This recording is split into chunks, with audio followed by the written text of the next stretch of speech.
Hi, we're here in Guangxi province in Nanning in the south of China, and we are going to see a number of interesting things around Nanning city, and our first stop is what looks like this massive greenhouse. So we're going to show you around, we're going to tell you a little bit more about what's going here before we then head on to our next location. Seem to be a bit overdressed for a greenhouse, don't you, mate? Yeah, well, I thought we were going to like an opening ceremony with all like a load of officials, but it seems to be not. So I dressed for the occasion, but I've got my. Not undressing, don't do that. Mate, people don't want to see you undressing. I've got my t-shirt on underneath. We don't want any of that, do we? No way.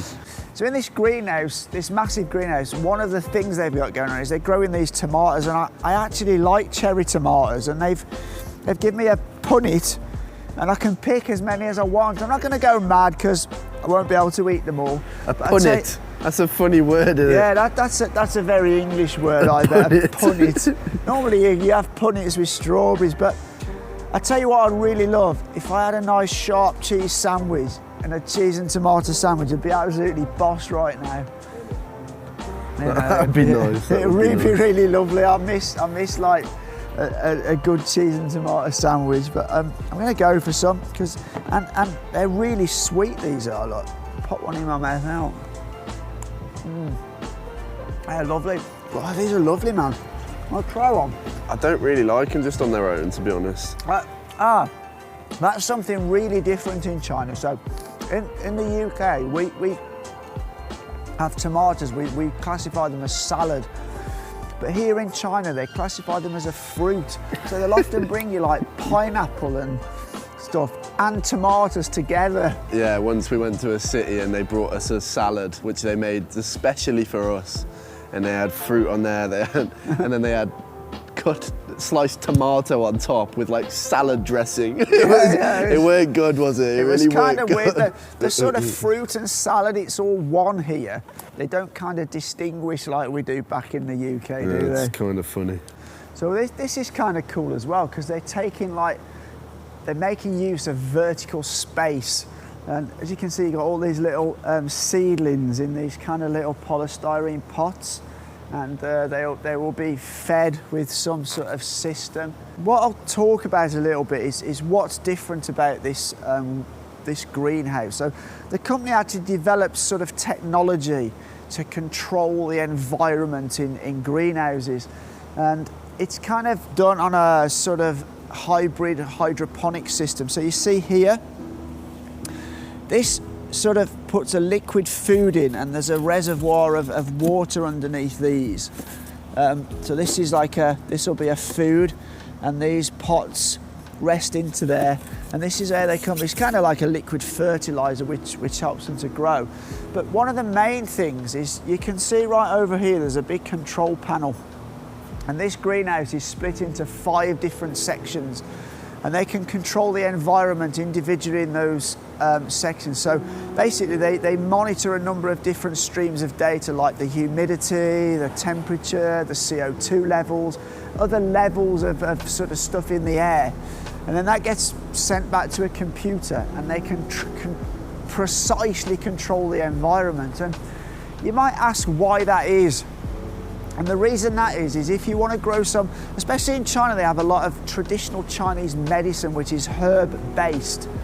And the conditions have to be very precise to grow those herbs, and that's basically what they are doing here. So as I say, this company then sells this technology to other people.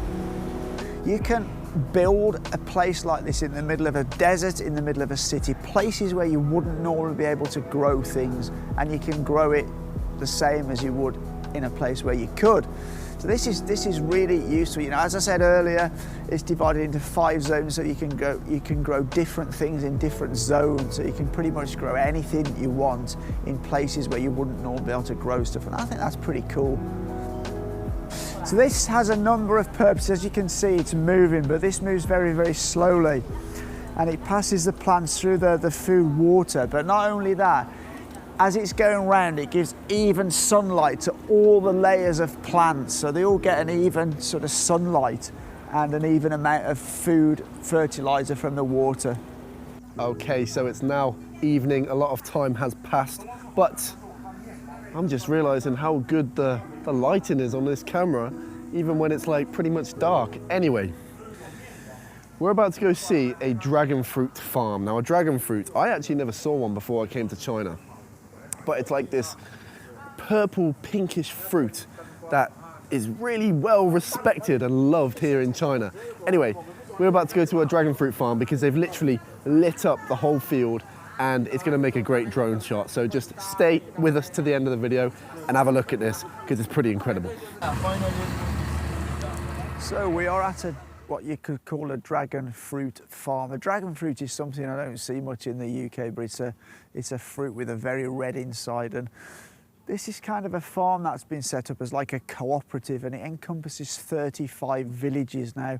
6-7 years ago, when those village households, before they started this, their average income was like 1,500 to 2,000 RMB per year. And now, sort of 6 or 7 years down the line, they've got involved in growing this dragon fruit, which is distributed all over China and soon to be exported. Some of the household income has gone up by as much as 20 times. So there's certain households now that are earning as much as 60,000 RMB a year. Now, although you may not think that's a great deal, if you're living in a sort of rural area in China, you'll have a home, you won't have a mortgage, you won't have rent to pay, you'll be growing vegetables, you'll be raising chickens. So actually 60,000 is quite a lot of money. And a lot of this has become possible because the Chinese government put infrastructure in the way of roads. So, you know, these villages can now grow stuff and get it distributed, which is something they couldn't do before those roads were put in. Try not to hold me down, feel alive when I'm in this town. Look at those beautiful stars, I wanna drive a faster car. Nothing can break me, no, no, nothing can break me. Try not to hold me down, feel alive when I'm in this town. Look at those beautiful stars, I wanna take a trip to Mars. Nothing can break me, no, no, nothing can break me.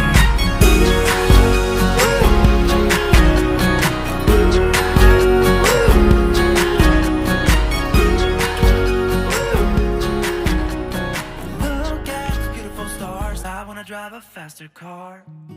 So that brings us to the end of our first day here in Nanning. We do hope you liked the video. We had a lot of fun making it and we learned a lot of new stuff.